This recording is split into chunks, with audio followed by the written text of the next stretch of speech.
overseas forest fire season, millions of acres of forest go up in flames, and towns are evacuated, leaving thousands homeless. Firefighters battle temperatures as hot as a blast furnace. This heat, combined with thin air at high mountain altitudes, makes conditions seem like hell unleashed. Fire begins to surround you. You don't know where it's safe to go. Flames higher than a 10-story building can suck whatever oxygen is left right out of a person's lungs. It's one of the most dangerous jobs on the planet. In the past 10 years, nearly 50 forest firefighters were killed in North America. It will take a great deal of courage for these trained forest fire specialists to fight this relentless and very dangerous enemy.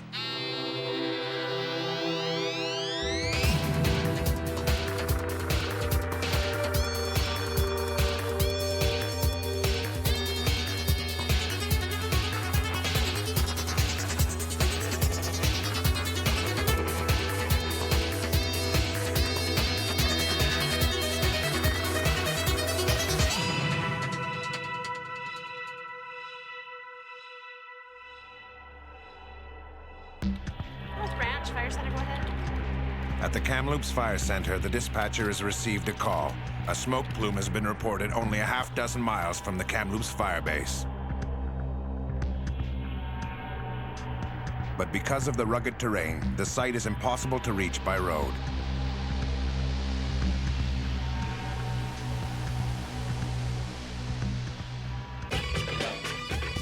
A three-person initial attack crew is being dispatched by helicopter to investigate.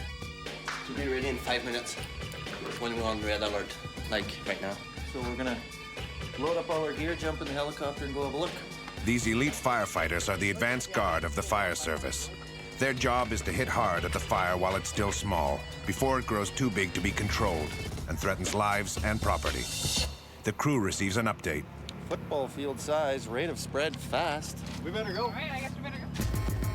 A lightning strike was all that was needed to spark tinder-dry trees and undergrowth.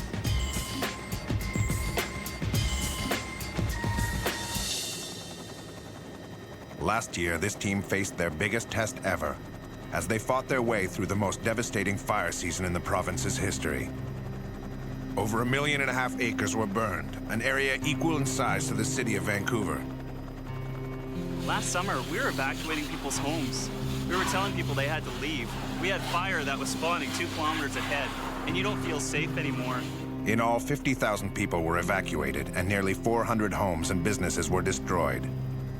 But many more were saved. Despite the incredible amount of destruction, not one civilian life was lost, thanks to the speed and skill of the firefighting teams. Over 7,000 firefighters from BC and all over Canada responded to 2,500 separate forest fires. I wouldn't want to do it. They have to be very brave, very individual people, have lots of courage, and they're doing a fantastic job. There's nothing more frightening to a firefighter than an out-of-control forest fire, with its oxygen-sucking firestorms raging at the temperature of molten steel, gobbling up everything in sight. What makes fighting forest fires even more frightening is that besides wits and instincts, there is very little else to rely on for personal protection. What every firefighter should be carrying is our fire shelter. You never want to have to use these. Every member of the crew brings a one-man metallic pouch of laminated reflective aluminum made to withstand up to 900 degrees Fahrenheit. It is meant to protect a firefighter from direct flame contact. It says it can hold it up to 500 degrees, but I don't think the body can survive that. In a recent forest fire in the U.S., some firefighters survived using it. 3-4 survivors made it in them, but they got to a safe zone to deploy it, but the others didn't get through. The only thing that would put me in that kind of danger is if I knew somebody was in need of help.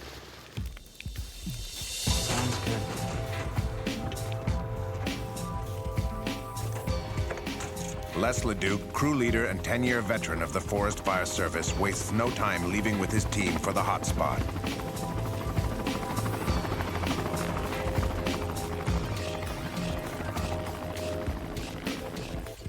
The summer is particularly dry, so when even a trace of smoke is reported, the Forest Fire Service's response is immediate, just like a regular city fire department.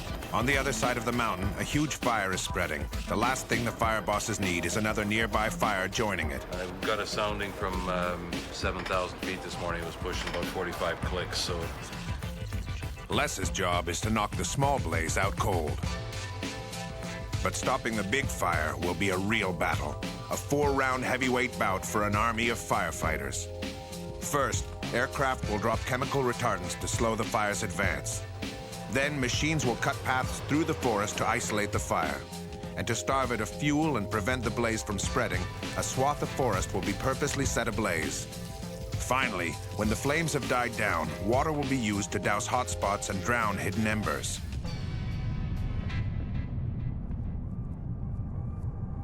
The crew is set down a few miles from the fire site because the rough terrain prevents their helicopter from landing any closer.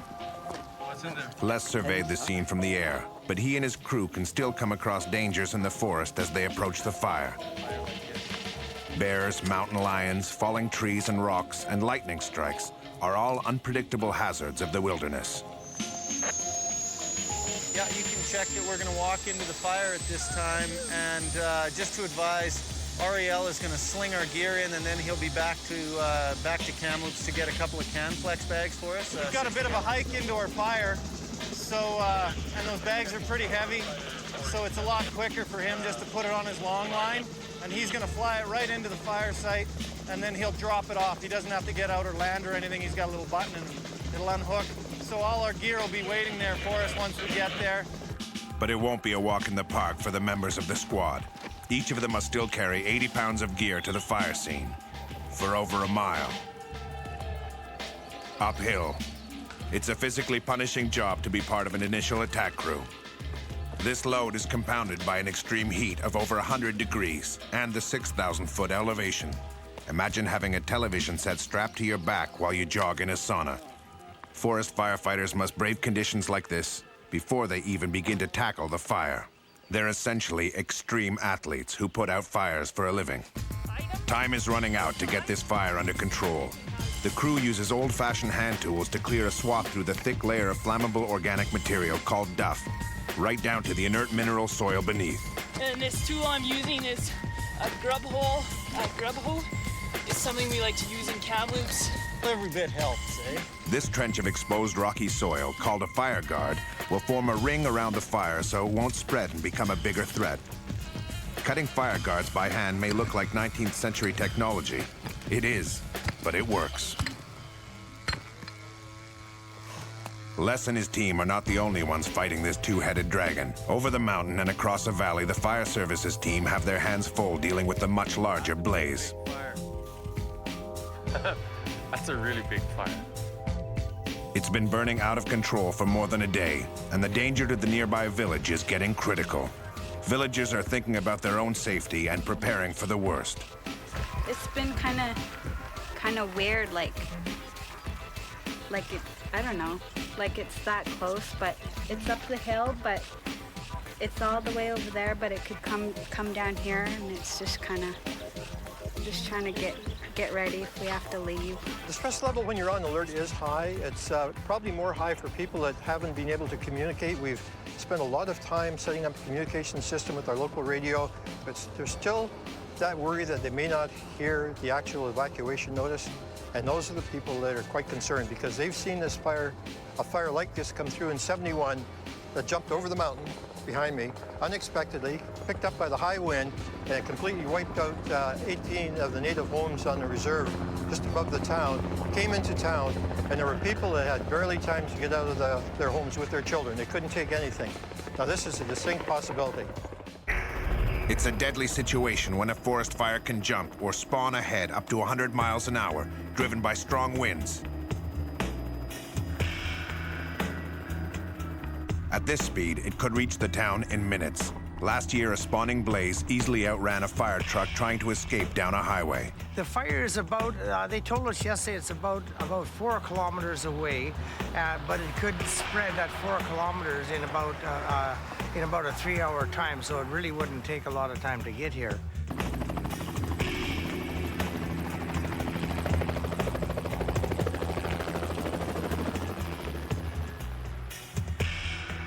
At the base camp, fire bosses meet to plan the firefighting strategy. Their plans are based on the fact that fire is a chemical reaction. It depends on adequate supplies of three essentials: heat, oxygen, and fuel to continue burning. Like knocking out a leg on a three-legged stool, remove any one of these three elements and the fire goes out.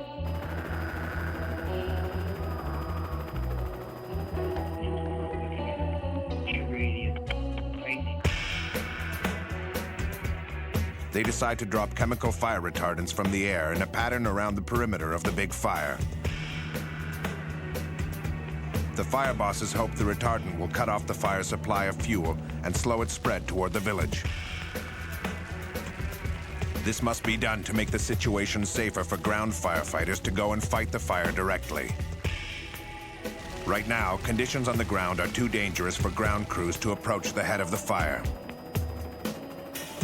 With temperatures hotter than molten lead and heavy smoke making visibility and breathing difficult, it would be suicide to put crews in there. Fire is actually a predictable adversary, as it obeys the laws of physics. All fires move in the direction of wind and uphill where there's a slope. This makes deciding where to drop water and chemicals easy. The hard part is deciding when the conditions are right and how much to drop. The fire retardant used is a non-toxic solution of nitrate salts. It's actually a lot like agricultural fertilizer. The liquid is colored bright red for visibility. It changes the chemistry of the fire to slow combustion and won't evaporate like water, so it can be effective for weeks once it's applied. But it's expensive to use. A single load dropped costs thousands of dollars, so retardant must be used judiciously. On board this small nibble aircraft called a bird dog plane is an experienced air tanker pilot. The man on his right is the fire control specialist. He is the eye in the sky for the fire bosses back on the ground. This morning, he's planning a retardant drop on the mountain fire. He has to assess the extent of fire and the direction in which it is moving. 2,000 feet up, danger is very present. Flying the bird dog is a tricky and dangerous job. The smoke makes visibility poor in an airspace that's already crowded with aircraft. Right now, there are a dozen planes and helicopters flying in and around a 6-square-mile area without any air controller overseeing the operation. Very difficult for firefighting because we can't see what we're doing. We're having to be really careful, obviously, for safety concerns, that we don't put too much aircraft into the air at one time.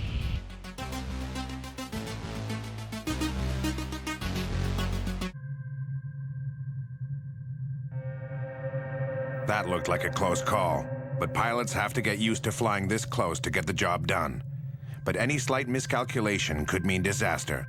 Last year, the only fatalities in the fire service were 3 pilots who lost their lives while on the job.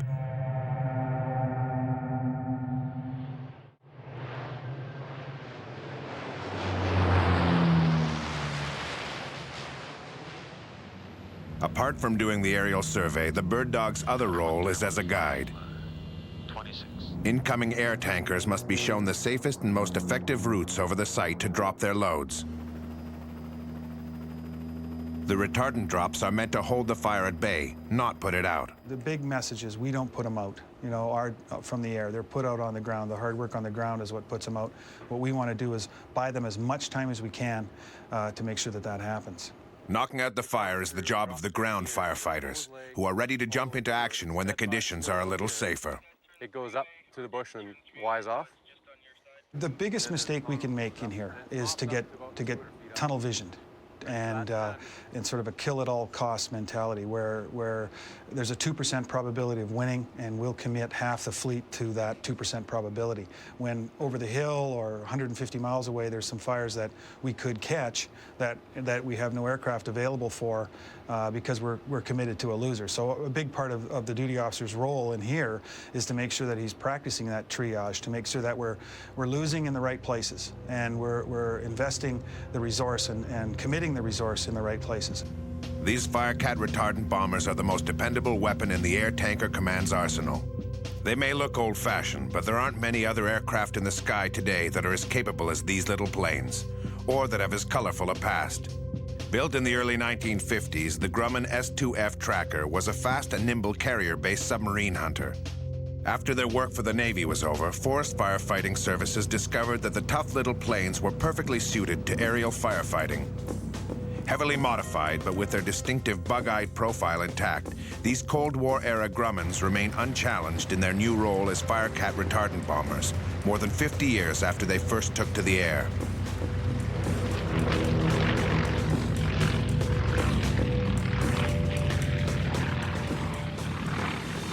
We've got 3 pieces of heavy machinery on this fire. Two hose. While the bombers are hard at work at the big mountain fire, Les and his crew start to land their first punches against their fire.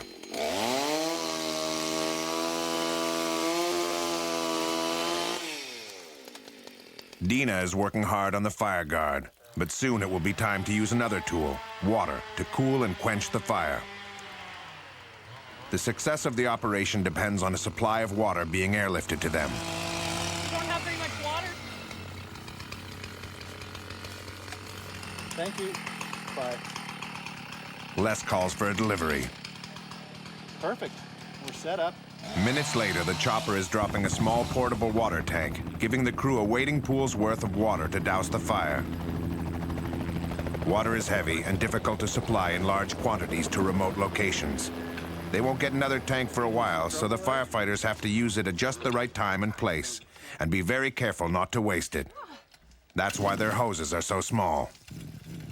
This pump may be light and compact, but is powerful enough to deliver the precious water supply to the crew's small-diameter hoses. By now, half the battle has been won. The crew has got the fire under control, so there's no chance it will spread and join the big fire.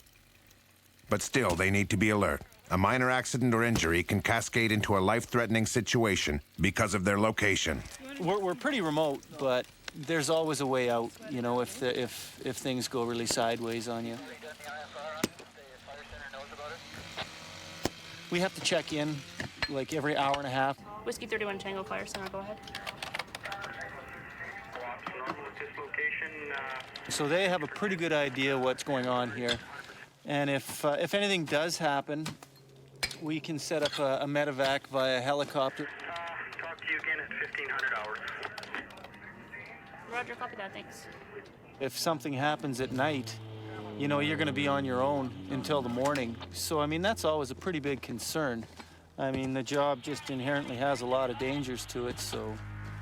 And that is particularly true at this stage of the game. Alex is about to be reminded of one of those dangers. He's busy clearing flammable debris from part of the fire guard to prevent the fire spreading into untouched parts of the forest. The wood is tinder dry. A few burning embers can ignite the dry branches in a moment. While cutting a tree, Alex faces a flare-up when brush near the tree he is cutting catches fire. But Alex is prepared for that possibility by leaving himself a clear path to safety. The crew could handle this flare-up with their own resources, but with little water on site to spare, Les again calls for air support. The helicopter returns with a bucket of water to douse the flames. Each bucket of water a helicopter carries weighs over 1,000 pounds, equivalent to a half-dozen bathtubs full of water.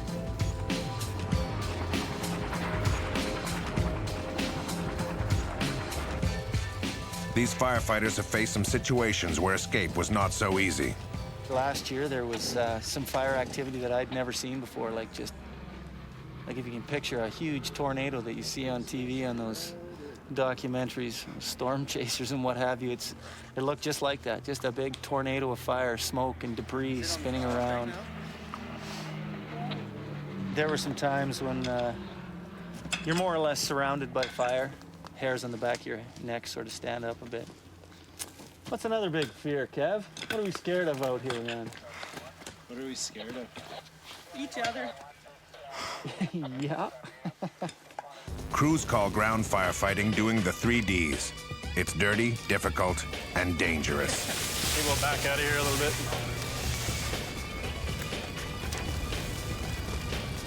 The trench warfare of the firefighting world. But it's this backbreaking and painstaking toil that really knocks fires out. As Les and his team are proving, the visible flames are now out. Buckets of water dropped from overhead are great for putting out fire on the surface, but what's going on underneath? The squad must now methodically scour the ground with their bare hands, literally leaving no stone unturned as they search for the heat from hidden hot spots and glowing embers. That's exactly what we're looking for. Something like that, you know? Like that? That can cause you problems. An overlooked ember like this could cause the fire to reignite under the duff, days or even weeks later. Before we leave this fire, I mean, it looks good right now. I think I feel pretty confident with it. I won't call it out quite yet. We'll give it a few days for that, but we can call it cold. And I expect that there won't be any action needed to take on it any longer.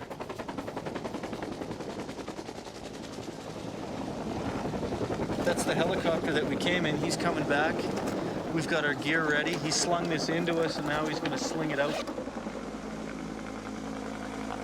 And then we'll walk back out. While the small fire is now under control, the situation is far different at the big mountain fire. The raging blaze is gobbling up valuable stands of timber like matchsticks and getting closer and closer to the village by the minute. Now burning for 2 straight days, the fire is still too hot to fight on the ground, even with the help of the aerial drops of fire retardant. Now small gusts of southerly wind are pushing it up the steep mountainside. In this area, we're totally ringed by mountains, and we have 2 major weather systems. One from the north, in that area coming down, which has brought in the past some extremely high winds that were knocking over trees, destroying whole areas of the forest. The winds that were gusting up to 110 kilometers. Behind me here is another valley that comes all the way from Whistler and Pemberton. Now, if we get a wind system from that direction or that direction, we've got major problems. We had a meeting yesterday morning, and they had they told us that we are on alert, and we won't have but a few minutes when they tell us to leave to get out of the valley. Dousing house roofs and tinder-dry trees with water is the villagers' best defense against this threat. We're cutting down an apricot tree. It's right beside the house, so other than that, we're just trying to keep it cool around here. These folks may well lose everything they own. It almost feels like a dream or something. Yeah, a bad dream. Go ahead. And is that where you'd like me to work somewhere along that edge? Kevin Matuga is flying a reconnaissance mission over the fire.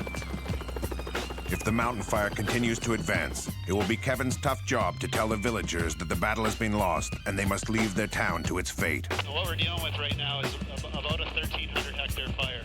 It's burnt a lot of these valleys in front of us. You can see it's burned right up to the rocks. This is some of the most rugged terrain you'll find in BC.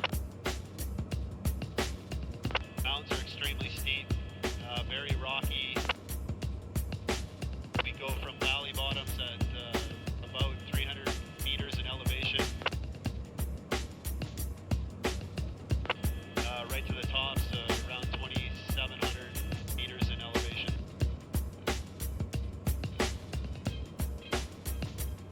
The terrain makes fighting this fire especially challenging. Kevin knows what the fire crews are facing in their fight to save the town. While aerial water and retardant bombing is spectacular for the villagers to watch, they pin their hopes on the firefighting work that's being done on the ground. Aircraft doesn't put out fires. They're just there to hold it there until the ground crews get in. They can establish a control line around the flank and edges of the fire and put the thing out. But before that happens, helicopters have to douse hot spots on the perimeter of the fire using buckets of water. Maneuvering in steep valleys to pick up water, these pilots keep watch for dangerous obstacles like power lines, which could snag their buckets and yank their aircraft out of the sky.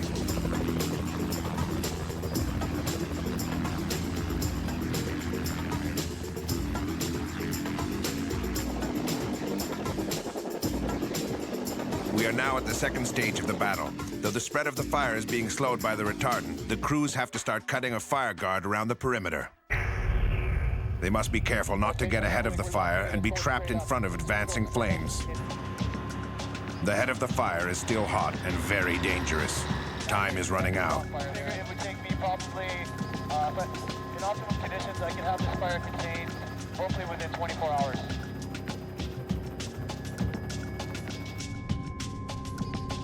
The villagers may well be forced to evacuate in a matter of hours. We don't put our lives at risk for trees. We don't put our lives at risk for houses. It's not worth it. Human life is valuable. To see somebody who's in danger and I've got to try to help that person, that's the scariest situation for me because you no longer have a choice. It's the third day of aerial firefighting. The bad news, the fire is only 4 miles from the village. But the good news is that the fire's rate of spread has slowed, allowing crews to make headway on the upper perimeters of the blaze. To cool the fire's perimeter, firefighters use the same type of small diameter hose that Les's team used. It's a technique that works most of the time. Today, there's a problem. This crew is ready to spray water on the fire, but their main supply hose has been burned through. They need a water tanker truck in a hurry. New hoses are being laid. They need the water urgently because a sudden gust of wind could whip the fire up, forcing them to abandon their positions and retreat.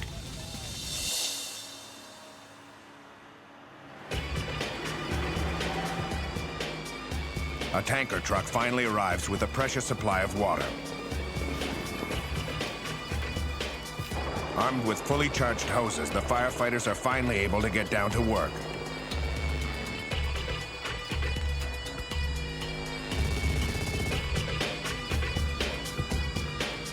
Now, with new hope of being able to gain ground against the fire, the firefighters will have a better chance of containing it.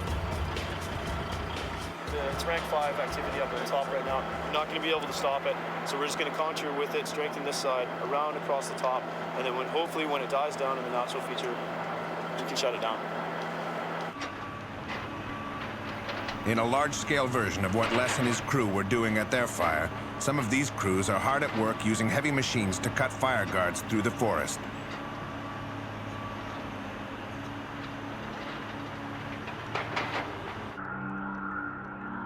Hours ago, this was untouched forest.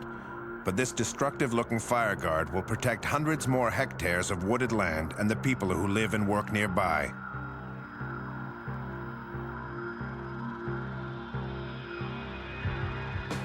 One thing Wayne that would be good right off the bat is wind indicator. As the fire gets larger, it creates almost like a snow cone. It starts at the small or at the base is very small, and it builds towards the top, and it widens out as we get to the head of the fire.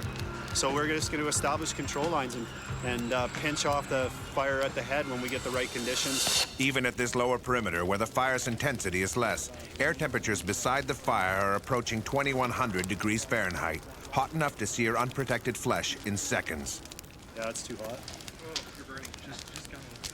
Kevin has been near the fire for less than a minute, but he has to move out of the way as the heat quickly gets the better of him. Yeah, that's better.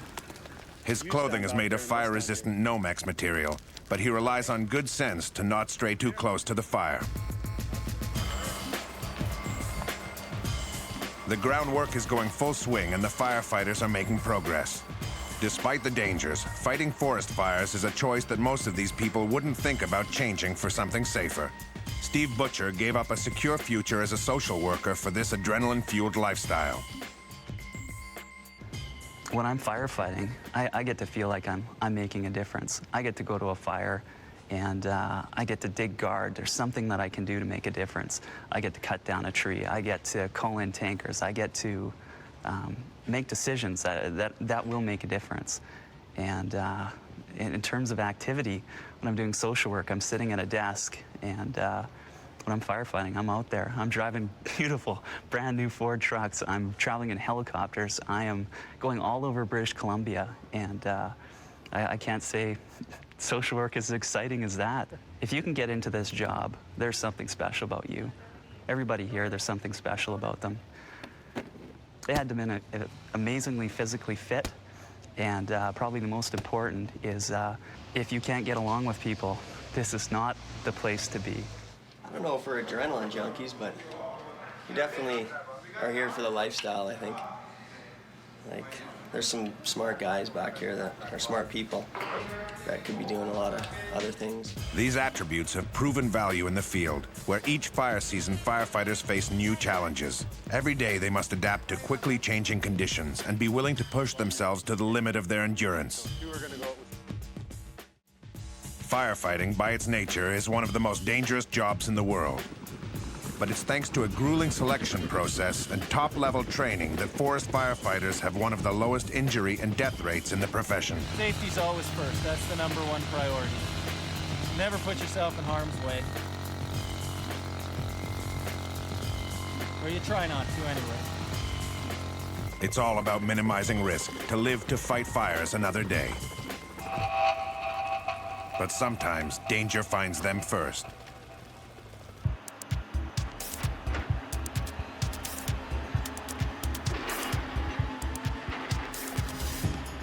Operating machines like this in these conditions is more than a little dangerous. Heavy equipment can sink into soft ground and roll over. But if fire gets too close, the operator should be able to move his machine out of the way. Unless something goes wrong.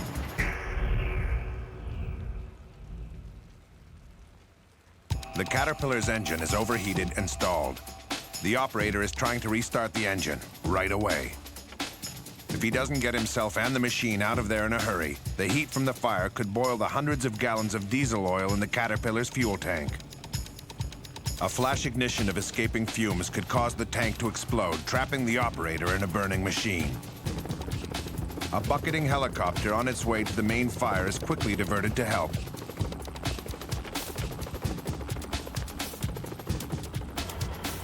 Just in time, the machine's operator gets the engine started again and is able to escape the flames. This time, he made it. But to be sure the stubborn hotspot doesn't give the Caterpillar operator any more trouble, the helicopter drops its load on the flames.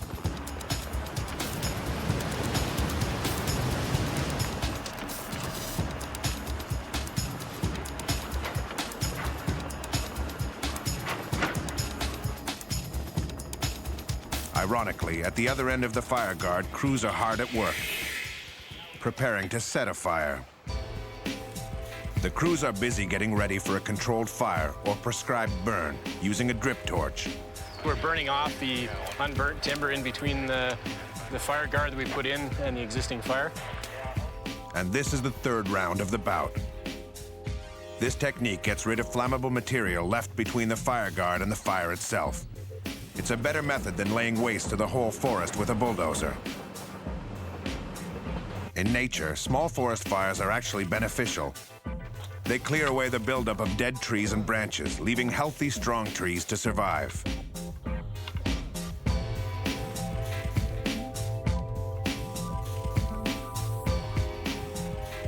This part isn't burnt yet, so we want to get this fuel burnt just to get it out of the way so we don't have to be concerned with it anymore.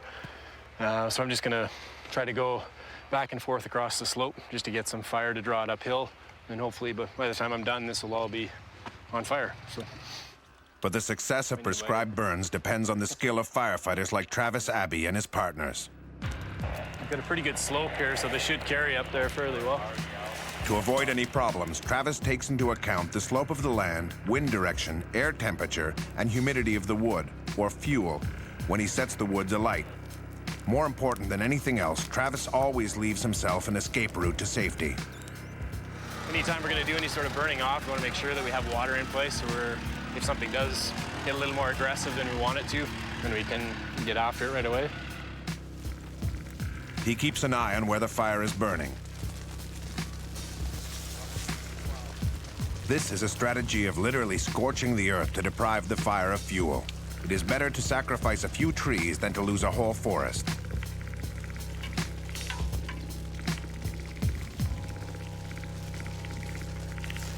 Or a nearby town. So ideally, in a perfect world, this would be burnt clean completely, right to the fire. Before leaving to work with a private logging company, Travis honed his firefighting skills with the BC Forest Fire Service. It's my 15th year. I started when I was 18, and it was supposed to be a summer job and turned into a pseudo-career sort of thing, I guess. Yeah, it's good. Still enjoy it. It's great. Yeah, there's some excitement, and it's lots of variety too, which is nice. So that's fun.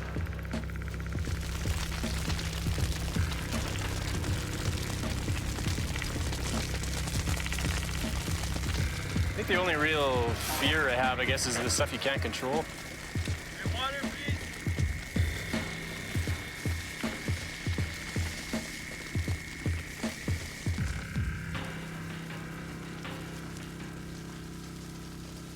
Just try to cool it off a little bit so it's not getting right to the tops of the trees. Just worried about it going that direction, so.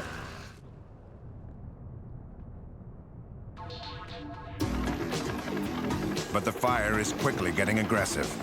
Despite Travis's skill and experience, this situation might be getting away from him.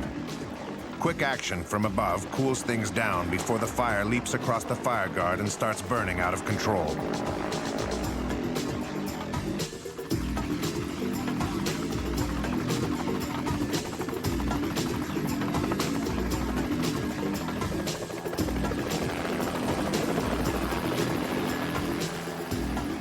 Helicopters are amazingly effective firefighting tools, as they can drop buckets of water on flames with surgical precision.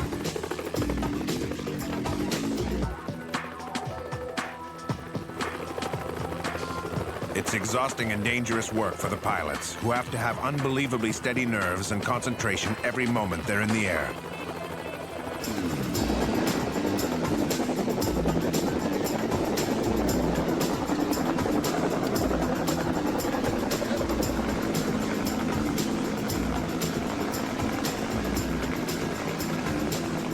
A helicopter is an unforgiving vehicle to fly in the best conditions. The aircraft's weight and balance can change suddenly when the bucket carrying a water load equivalent to the weight of a piano is filled or emptied. This imbalance can lead to the loss of control and a crash. We've got 3 pieces of heavy machinery on this fire. Two hose, strong winds in this area. Just to make the task more hazardous, dangerous gusts of wind and hot air currents caused by the fire can destabilize a chopper and send it careening to the ground.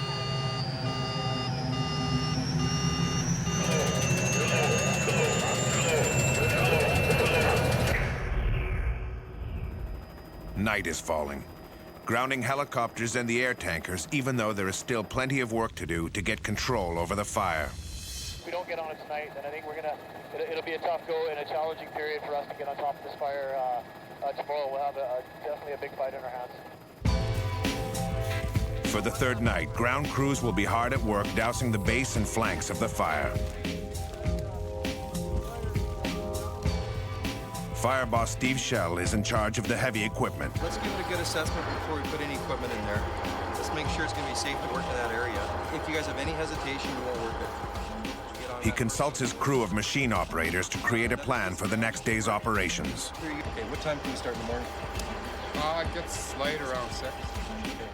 Steve decides this time not to use the heavy machines at night because of the increased accident risk in the steep terrain. Let's go without that. Like a weary army, the firefighters will use the coolness of night to try to gain ground on their enemy. They work by hand, in the darkness, without the help of heavy ground machinery and aircraft. The next hours are crucial. With the fire moving more slowly and the wind stilled, the firefighters are hoping to secure the perimeters of the fire all the way up the mountainside.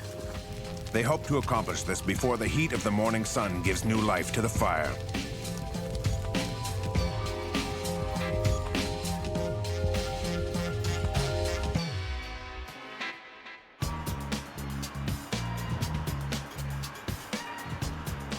This is the 4th day of the operation, and the heavy equipment is back online, busy cutting the fire's access to fresh fuel. Nearly 100 firefighters worked all night, and they made good progress.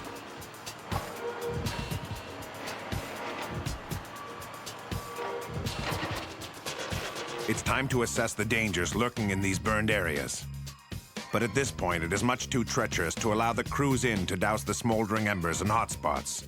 Dead and dying trees, what are traditionally called snags, in green stands of timber are dangerous in themselves, but once you put fire through the forest, obviously you get burnt trees that are likely to fall. We have trained assessors and snag fallers that will sweep through an area that's been burned or an area that we haven't been in yet. And they'll flag trees or assess entire stands. And the hand fallers will go through with the chainsaws and put those trees down, allowing the crews to go in. With the root system burning out on this tree, it's burning right now, and it's left to burn like this, it's gonna fall on its own. So we wanna make sure we clean this up before we get fire crews in here and come down on their heads.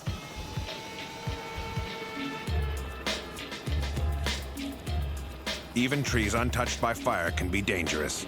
Pounded by tons of water and retardant, trunks can be weakened and fall without warning on ground crews underneath. It's like working in a half-demolished house. Well, there's been a number of close calls. You know, one in particular, a tree that was weakened by the same type of thing that we're seeing here, broke off in the wind and fell towards us. And I ended up on the ground, and the tree fell, and it literally fell between my boots where I was lying on the ground. It was as close as I'd want it to be. We have to follow these dangerous trees that have been marked by an assessor. Barry's job is one of the most dangerous jobs on the planet, lumberjacking. A moment's inattention could cause a tree weighing thousands of pounds to tip over and crush him. Add a fire-ravaged forest full of half-burned trees into the equation, and you've got a job that only a very few experienced professionals would ever attempt. It's fairly dangerous, yeah, because as you can see, most of these trees are all burnt out on the bottom, or they're a dry snag. Like this here, the tree is over 50% burnt out, so when you cut into that, a lot of times you'll cut into it and it'll fall either way, which causes a big problem for a lot of fallers. There's also the added risk of a horrific injury from the razor-sharp teeth of the chainsaw.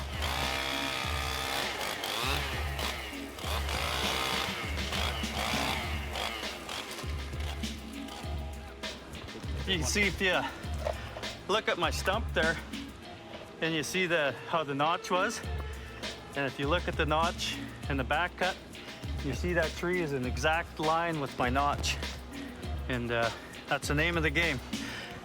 These tree fallers have the danger of their job multiplied by yet another factor. Barry and his assistants must pay attention to what's going on over their heads, or risk being crushed under an avalanche of water and tree trunks. This tangle of fallen trees was created not by fire, but by a single load dropped from a giant water bomber.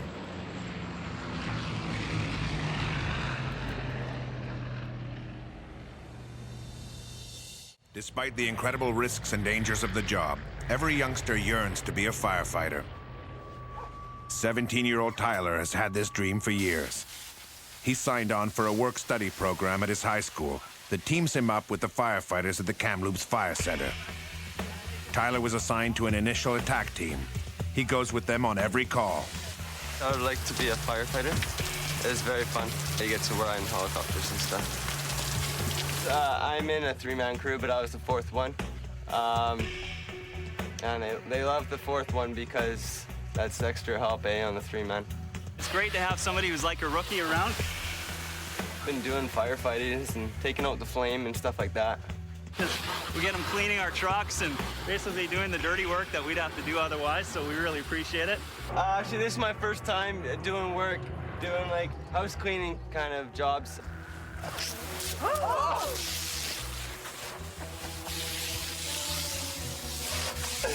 Did I get anyone? He's eager, he's excited, everything's new to him, and every experience is a fresh experience for him, so it's good for all of us to have that around. In only 2 weeks with the firefighters, Tyler hasn't had the chance to experience extreme fire conditions like his mentors have.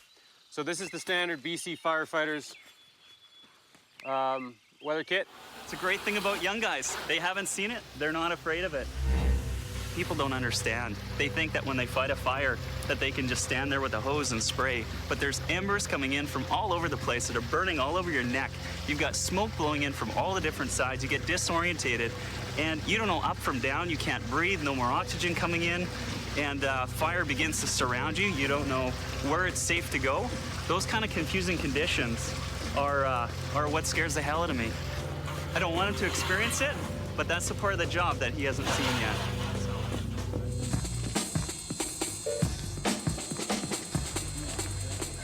Inside the Kamloops base, things are busy.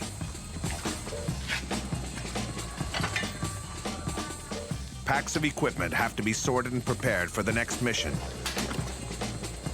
And food supplies have to be replenished. Round down, not side to side.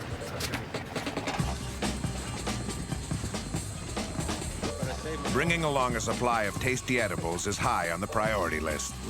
Energy. That's how we get through a long day at work. Chocolate almonds.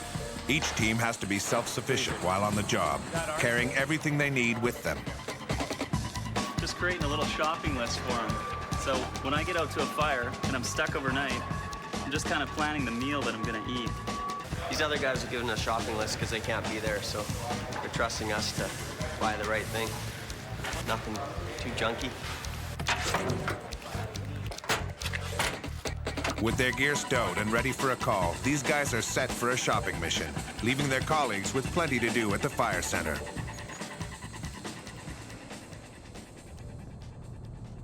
The crews of the Big Mountain Fire just got a lucky break. The temperatures have dropped a little, which could give the firefighters the chance they need to give the fire a killing blow. Yeah, go ahead and launch Kamloops.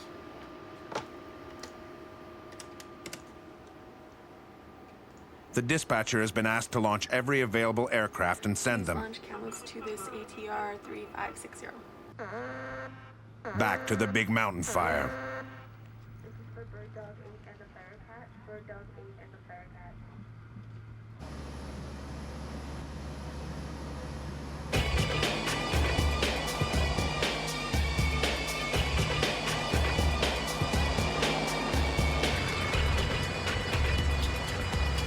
It will be their second go at this stubborn blaze, which has been burning steadily for nearly 4 days.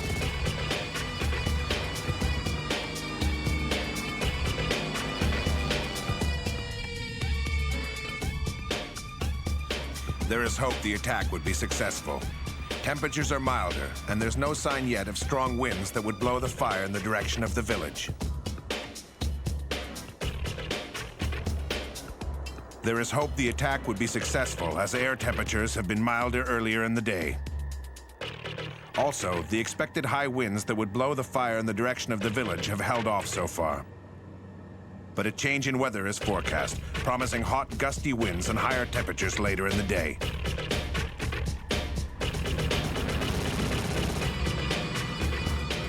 This allows the Air Tanker Command only a few crucial hours to give the fire a final knockout blow and stop it in its tracks.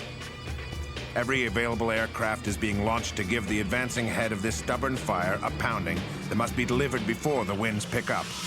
Look at all the information as we're taxiing out.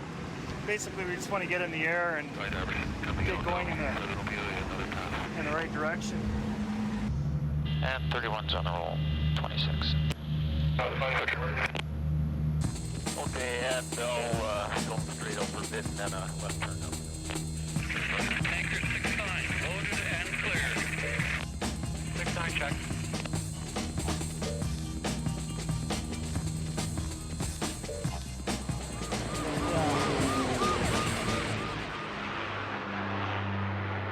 That was a bird dog there. He was beeping his horn, so they're going to drop some retardant up above us. Okay, have you in sight? Guided by the bird dog plane, the Firecat tankers and water bombers are dropping huge quantities of water and liquid retardant on the advancing head and perimeter of the fire. You're not filming this, are you, Jeff? Maybe you are.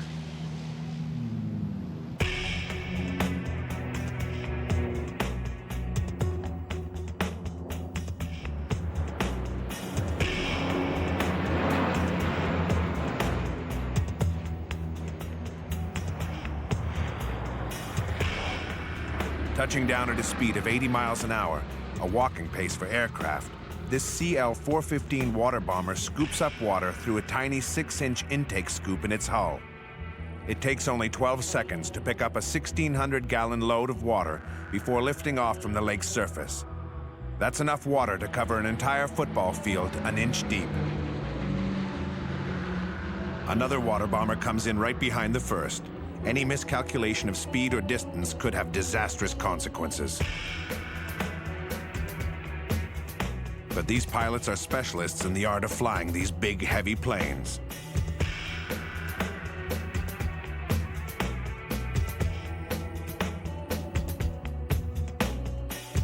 The ground crews are also making significant gains.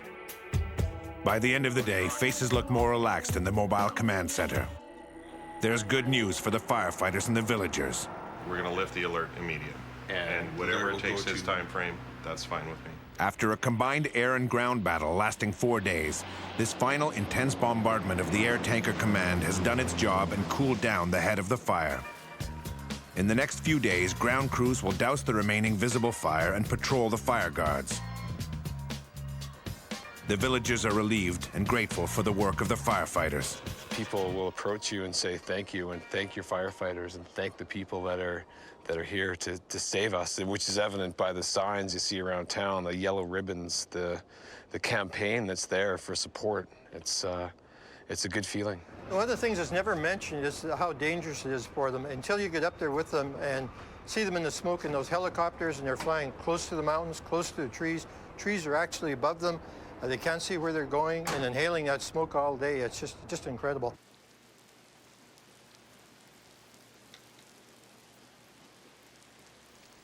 Now it's nature's turn to dampen embers and cool the parched forests. With the first real rainfall in almost 5 months comes the end of the fire season in British Columbia.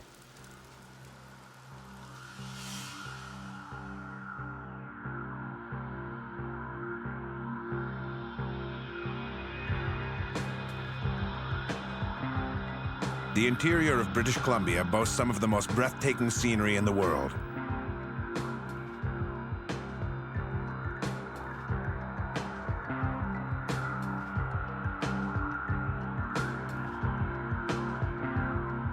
But it's a dangerous beauty.